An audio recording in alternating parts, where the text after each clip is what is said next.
রাত তখন প্রায় 11টা।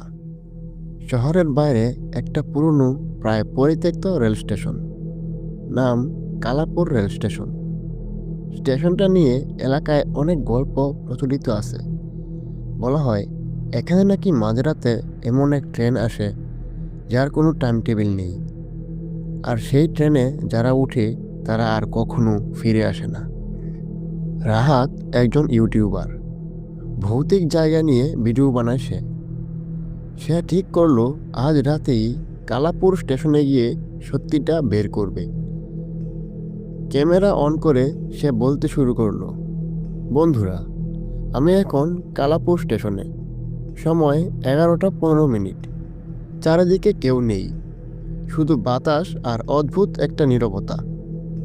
হঠাৎ দূরে থেকে একটা শব্দ শোনা গেল, ট্রেনের হুইসেল। রাহাত অবাক হয়ে গেল। এই সময় তো কোনো ট্রেন থাকার কথা না। ধীরে ধীরে একটা পুরনো মরিচে ধরা ট্রেন প্ল্যাটফর্মে ঢুকলো। ট্রেনের লাইটগুলো টিমটিম করছে, দরজাগুলো নিজে থেকেই খুলে গেল।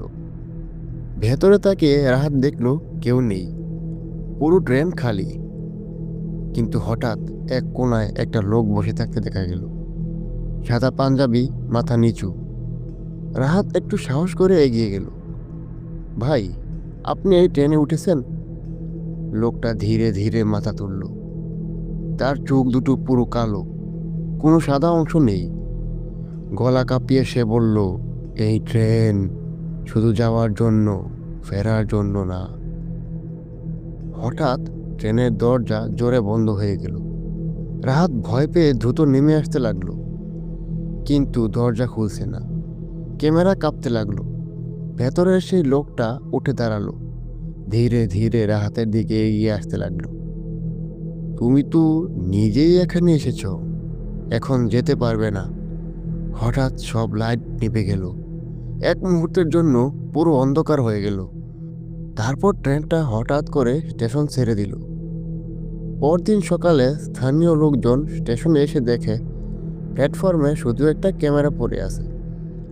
ক্যামেরাটা এখনো চালু ছিল। ভিডিওতে শেষে যে দৃশ্যটা দেখা গেল, রাহাত চিৎকার করছে, আর তার পেছনে দাঁড়িয়ে আছে সেই লোকটা। ধীরে ধীরে তার মুখটা কাছে আসছে, আর ভিডিওটা হঠাৎ করেই বন্ধ হয়ে যায়। এরপর থেকে কালাপুর স্টেশনে যারা মাঝরাতে যায় তারা মাঝে মাঝে দূরে একটা ট্রেন দেখতে পায়, আর শোনা যায় কেউ একজন সাহায্যের জন্য চিৎকার করছে।